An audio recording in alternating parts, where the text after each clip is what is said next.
Ladies and gentlemen, welcome to Man in America. I'm your host, Seth Holhouse. If you look around America right now, you'd probably agree with me when I'd say that it's absolute chaos. And it's easy to think that it's planned from some central location. It's easy to think that you have no idea. I mean, no one knows what's really going on, but there are some experts that are helping to guide us to understand what's really happening in this country. And so one of those experts is James Lindsay, someone that if you're not following on Twitter or following his work, you should be, because he is someone that has really carved out a strong understanding of communism, and not just, historical communism, but modern day communism, the evolution of what communism is these days, what communism is right now in China, and what's happening here in America. And so he just recently released a documentary with the author Julie Belling, who wrote the book, who I've interviewed before as well, called Beneath Sheep's Clothing, which goes through in details and really exposes the communist coup that's happening in America and what phase that we're at and what comes next. And so this is going to be a pretty gripping but very concise interview talking about taking a sober look at where our country is at right now in this war against communism, because honestly, folks, we are entering into a very, very precarious time in the history of this country, where if we don't play our cards right and we don't come together and we don't help our fellow Americans understand what's happening, we could literally be in communist gulags in less than a decade. And I don't want to be an alarmist, but that's where we're at. And I bet you'd probably agree with me because you're smart and you're watching shows like this that are talking about the real issues. So folks, I'll play the trailer first for the documentary, which is incredible. And then we're going to jump right into the interview with James Lindsay. Here's the thing about communism. When it comes knocking at your door, it doesn't say, "Hi, I'm here to impoverish, enslave, and murder you." It says, "I'm here to liberate you from oppression." I thought of myself as a happy kid. I had no idea that I was being brainwashed.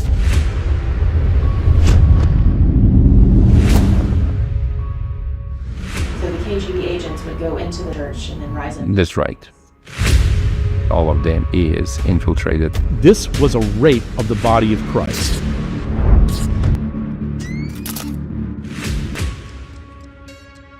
You take over the colleges of education, then you take over all the teachers, then you take over all the students, and thus you get the future.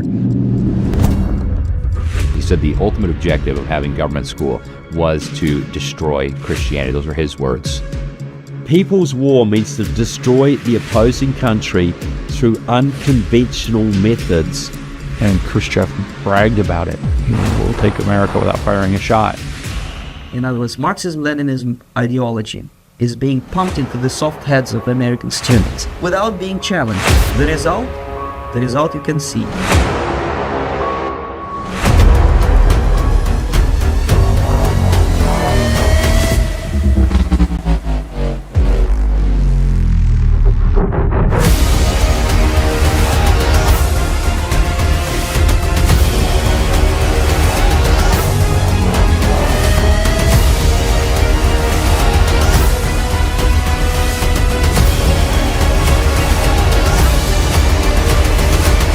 There are ravening wolves in sheep's clothing all over the place.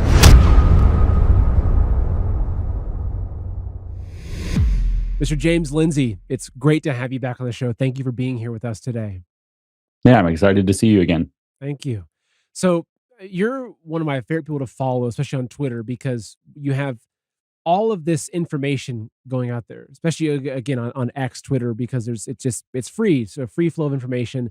There's so many different rabbit holes, so many different narratives. But what I appreciate how you present information is you come back to the simple point of like, look, we're up against communism.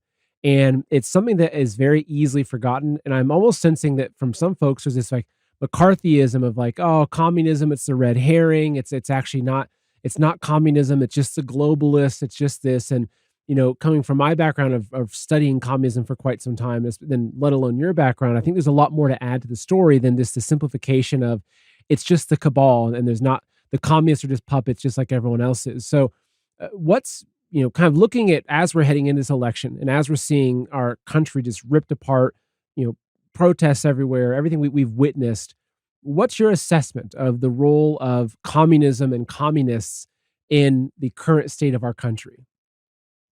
Well, I mean, just your comment that, that I keep going back to this point and, there's this dismissive attitude. I would say that I wish What I really wish is that people, you know what, fine, don't listen to me. I don't want you to listen to me. I don't care if you listen to me. Go listen to some people who came from communist countries. See what they say about what's going on in America, because they're speaking in one voice, whether it's Cuba, whether it's Venezuela, whether they're saying this is what happened in my country, whether it's Soviet Union, and there are people that lived in Soviet Union, whether it's China under the People's Republic. They're all saying the same thing, whether it's Cambodians whose parents went through the Cambodian genocide. They're all saying the same thing. This is communism. This is communism. This is communism. And they were saying it back when Barack Obama was campaigning in 2008, 16 years ago. And I wish people would I didn't take them seriously at the time, and I regret it. I wish other people would take them seriously. So if you think I'm being hyperbolic, I am funny and I make jokes a lot, but I'm not being hyperbolic in this analysis. I think that communism is mostly central, and there's a tiny caveat there I'll elaborate on, and we'll give them a little cookie for it's the cabal people. I think it is mostly central to what's happening in the United States.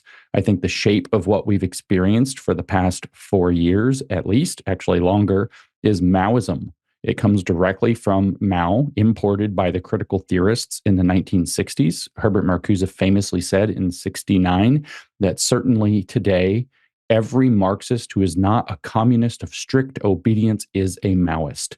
He said that. That's a direct quote that I have memorized. He said that in an interview that he gave in 1969. It's extremely clear that they imported Maoist techniques, identity politics, and what I call the politics of compliance to divide the population and force it to comply, and to turn the population on each other for not complying when they refuse. We saw that with COVID. We see it with identity politics. We see it with climate change, and we see it with Trump derangement level politics. So it's at the center of everything that's happening. Down to basically the last detail. I mean, DEI is an import, not even from Maoism. It's an import from Stalin and Lenin in 1921, 2, and 3, when they were outlining what they called diversity, actual equality, and indigenization as a three-pronged approach that was going to be the second most important project of the Soviet Union in its attempt to communize the country. And so it's at the center of everything. And this is why I wish people would listen. If they don't want to listen to me because they think I'm a crazy white person, that's fine. Go listen to somebody from China who's telling you this is exactly what we experienced. So my little caveat, my little cookie for the global cabal people is, well, technically you're right. It is the global cabal, and they don't give a flying hoot about communism specifically, except that communism is the most powerful tool to destroy a stable capitalist country. So they're trying to destroy our country so that they can assert their power. But if you actually look into their overall metaphysical and spiritual beliefs, or spiritualist, I should say, beliefs, they aren't strictly communist like Marx, but they are the exact same idea that we're going to transform mankind to be a collective species that works for one another and somehow manages to uphold this hyper elite as, the glory of mankind, as the stakeholders that are going to lead us through the brave new future that we have to endure. And yeah, there's Klaus Schwab with a bust of Lenin in his office. Isn't that weird? And Lenin's famous for what? The Vanguard model, where he said these workers' councils, which were called the Soviet, would lead the country and the Soviet Union. And so the workers' councils, which the Russian word for that is Soviet, that's where that word comes from. The workers' councils were party-aligned workers only, who understood the stakes that the workers had and were going to lead it. Stakeholder capitalism of Klaus Schwab is a reinvention for the managerial class instead of the worker. It's a literal line-for-line reinvention of Lenin's Vanguard model, but now for the managers rather than for the workers. So you've heard the news. Food factories burned to the ground. Millions of chickens gassed in the name of bird flu. Bill Gates and the CCP buying up farmland like there's no tomorrow. The government's literally paying farmers to slaughter livestock and shut down farms. And bugs are on the menu, whether you like it or not. Just think about where this is all headed. Henry Kissinger once said, "Who controls the food supply controls the people." And history is full of stories of tyrants using food to break people's will. Now, you're watching my show, which means you're probably not the type of person that'll bow down to tyranny. But how long can you hold out when your kids are hungry, or when you're forced to take a jab to eat? Look, I understand you have your own situation and you can only do what you can. But imagine how good you'll feel knowing you've got a couple months of food stashed away for when it all hits the fan. And as the old saying goes, it's better to have it and not need it than need it and not have it. But listen, not all storable food is created equal. A lot of the big food bucket companies use cheap fillers to lower the price per calorie. But in fact, it's during those difficult times when medicine's hard to come by, when clean water is hard to find, perhaps when you're struggling to survive, that's when nutrition matters more than ever. So this is why I recommend Heaven's Harvest. They're a Christian, patriot-owned company that has high-quality storable food that'll last for up to 25 years. So don't waste another minute. Go to heavensharvest.com, and when you use the promo code Seth, you'll save 15% off your entire order. Again, that's heavensharvest.com and promo code Seth to save 15%. Folks, order now before it's too late. One thing I'm glad that you put it that way. And also what I've come to in my research is that, yeah, there is a global cabal. And actually, I think it's multiple. I think that there's actually factions, there's infighting. I agree. One common goal is that America stands in the way of some sort of global totalitarian system. But if these factions, though, I completely agree that communism it's the religion, it's the political system, it's the cultural system, it's the grouping of ideas that's infected, I think, their minds at that level, but also that have become an amazing tool.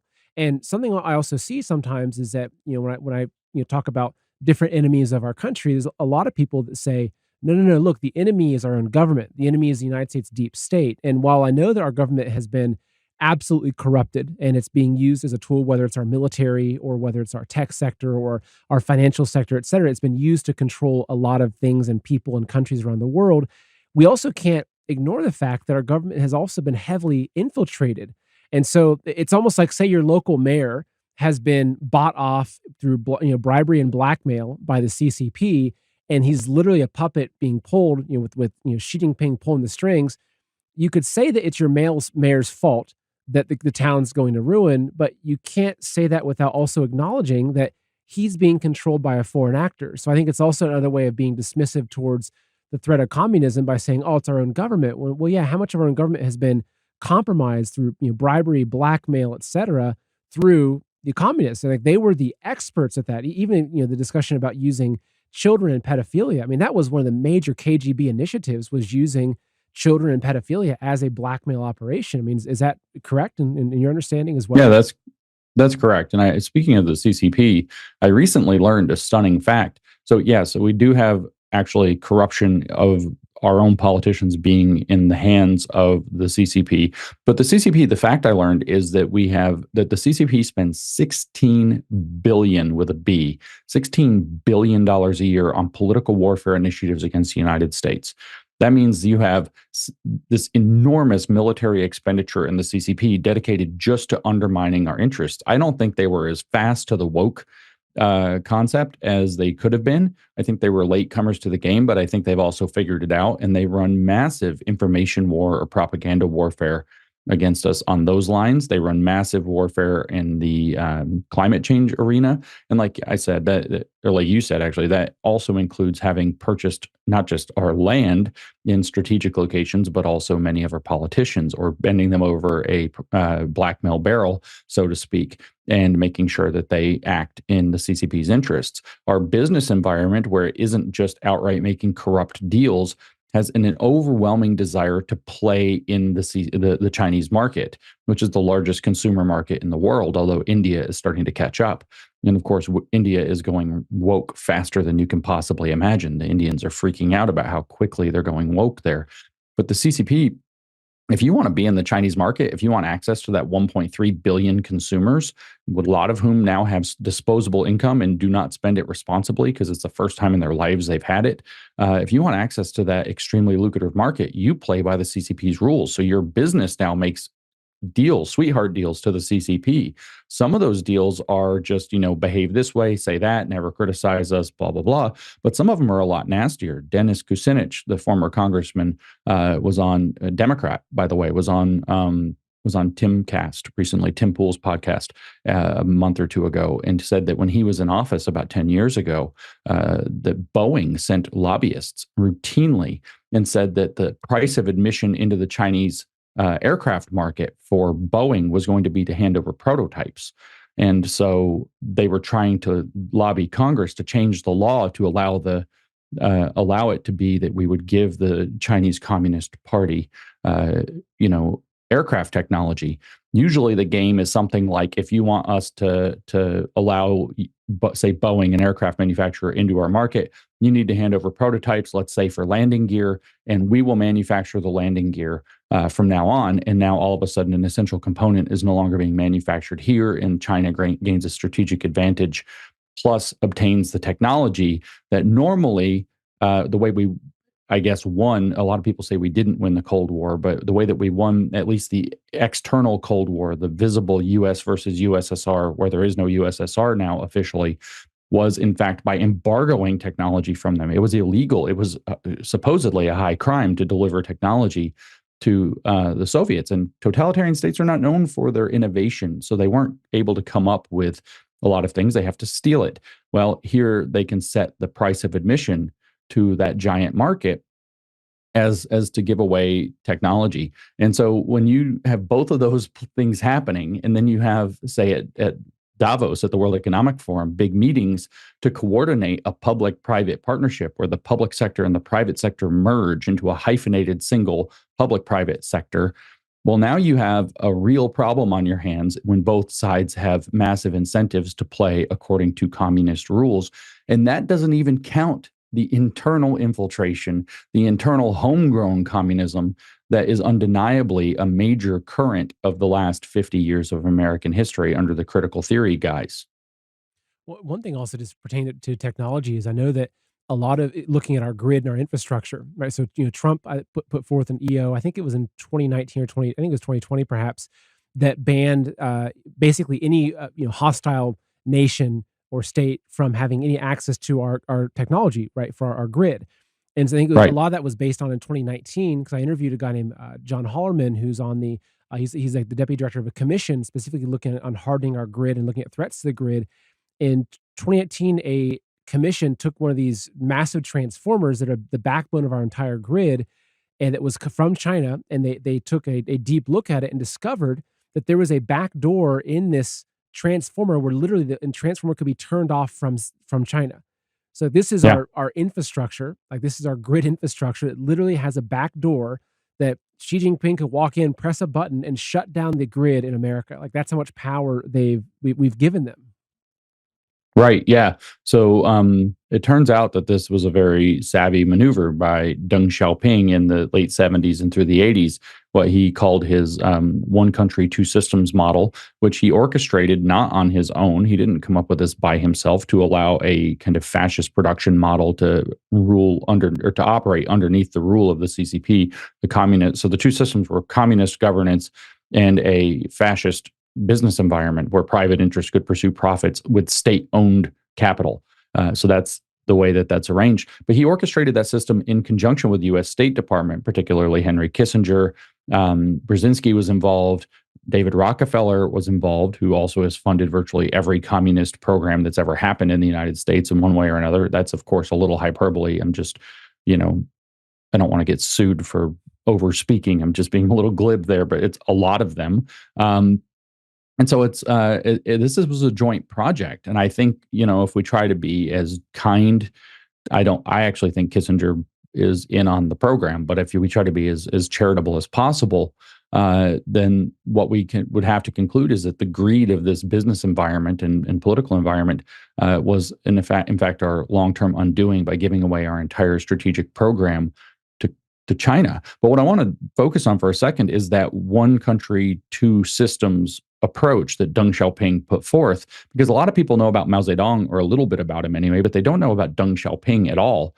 And this is very important because what it represents is that about 1980, plus or minus a couple of years, there began a massive evolutionary change or evolutionary leap, a mutation, if you will, in communist praxis and communist activity, where all of a sudden now a quasi-fascist production model was being imported into communism, which shifts attention away from the workers and onto the managers, which creates this managerial space in which the managers run the vanguard of the revolution. So we go from workers' councils as Soviets to stakeholder councils, where the elite managerial experts are the organizers of society, but also the ideology holders who are going to transition us to a new world system.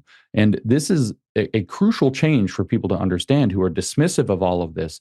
Yeah, China is not purely communist in the old school Marxist Leninist style. It evolved in the 1980s, and because it became the manufacturing backbone of the world and gave itself a gigantic strategic advantage in almost every domain you can imagine. Because of that, communism evolved to a new model, and that model is corporate or managerial communism that we're now dealing with today. So when people say, well, Kamala Harris can't be a communist because she's pro big business. Yeah, right. She's pro the quasi-fascist, oligarchical, or monopoly-driven business model that enables this, third generation of communism. If we consider Marx's kind of very religious communism as the first generation, the very industrial, state-driven model of the Soviets as the second generation, we've now got this corporate model or managerial model that's a third generation. And Kamala Harris seems to align with that virtually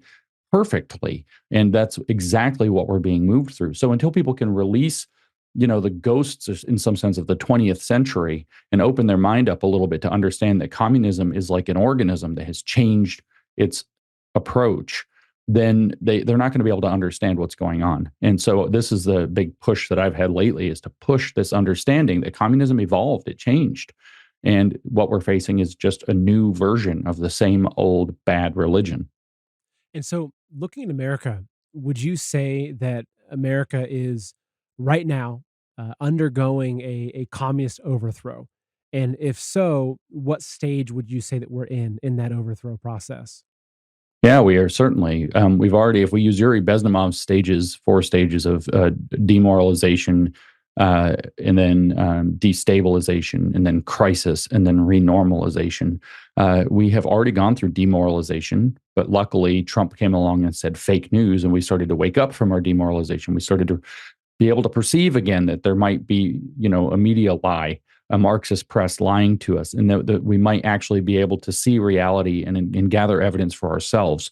So that is a competing force, but we've certainly been through demoralization, generations of miseducation, generations of outright propaganda on our media telling us a false story, which of course was supercharged in 2013 by Obama allowing our intelligence community to do psychological operations through the media on the American population directly.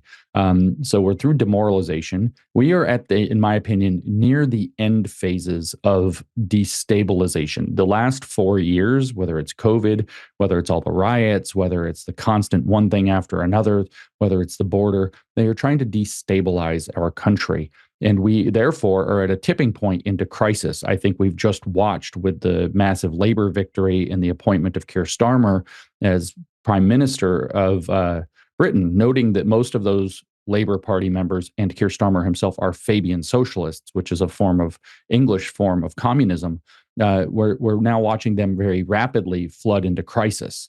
And the crisis phase is not to last very long. And I think the attempted assassination of Donald Trump was meant to push us into crisis.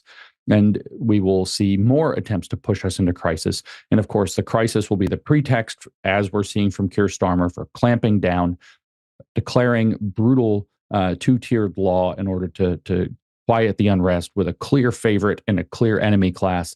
And then renormalization will have this split society between the favored tokens of society and the elite party class, the red class, as Mao called them, and then the enemy class that has to be destroyed. And Lenin, again, this all comes from Lenin, really, borrowing from Marx and Engels.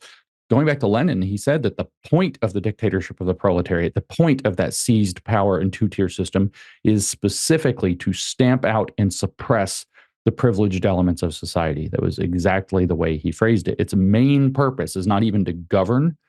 It's not even to distribute goods or services. It's not to organize and run the economy. It is to stamp out their class enemies. And that will be the fourth stage. But I think we're at the tipping point. We're at the very end of stage 2 of that 4-stage process. And stage 3 looms. And I think they've tried to trigger it more than once already. But again, stage 3 is crisis. And so in this, I think that educating the masses is one of the most important things to counteract this. And that's something you've been doing. It's really behind the efforts of what I'm doing as well, is help people see what's actually going on. Now, I showed a trailer for Beneath Sheep's Clothing, a document that just came out this past week. I'll pull up the website here. So website, which is beneathsheepsclothing.movie, which will be in the description below. People can go watch it right now. So tell us about Beneath Sheep's Clothing and why it's important to watch right now. And I would say that most of the people watching this show would agree if you said, that America's undergoing a communist overthrow. They'd be like, yeah, of course, we know it, we're seeing it, we're watching it. Why is this movie important right now for the American people to see? Well, kind of the punchline is communism is not coming, it's here. That's one of the taglines for the film. It's not coming, it's here. And this movie shows what's happening and tells the big picture story better than anything that's out there. Plus, it's got, absolutely incredible production quality, great artistic vision. It's engaging. I keep hearing from people that when they start watching it, they think they're going to watch some and come back. They can't stop watching it. They have to finish it right away and they'll watch it again. I've heard from people who it just came out like less than a week ago, and I'm hearing people that have watched it, 10 or 12 times already, and they're showing all their friends. It's just incredible how stirring it is for people who are watching it. But it's crucial to do this because, I've written books, I've given lectures, I've done a million shows such as yours. Not really a million, maybe like literally 2,000 though, over the past few years. And I'm a social media warrior, so to speak. And all of that moves the ball a little bit, but nothing moves the ball like a movie, like being able to sit down and just watch. Think about when Al Gore put out, An Inconvenient Truth in 2000 about climate change. Think about, it's a little more niche, but Blackfish, which was about the abuses of the animals at SeaWorld.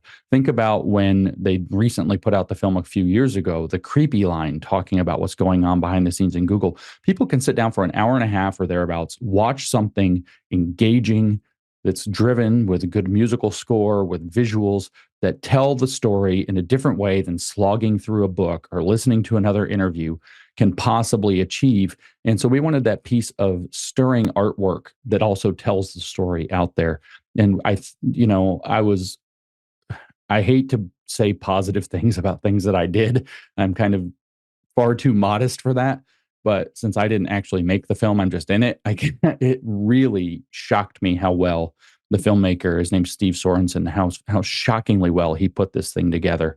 It's just fabulous at moving the story. And like I said, it's engaging. I don't watch anything at all. I don't watch movies, and I've watched this movie not just because I'm in it. In fact, that's a reason not to watch it for me. I've watched this movie over and over again myself. It's just absolutely great at telling the story. It's got great people who know a lot about what's going on. Alex Newman talks about education in a way a lot of Americans will be shocked to hear.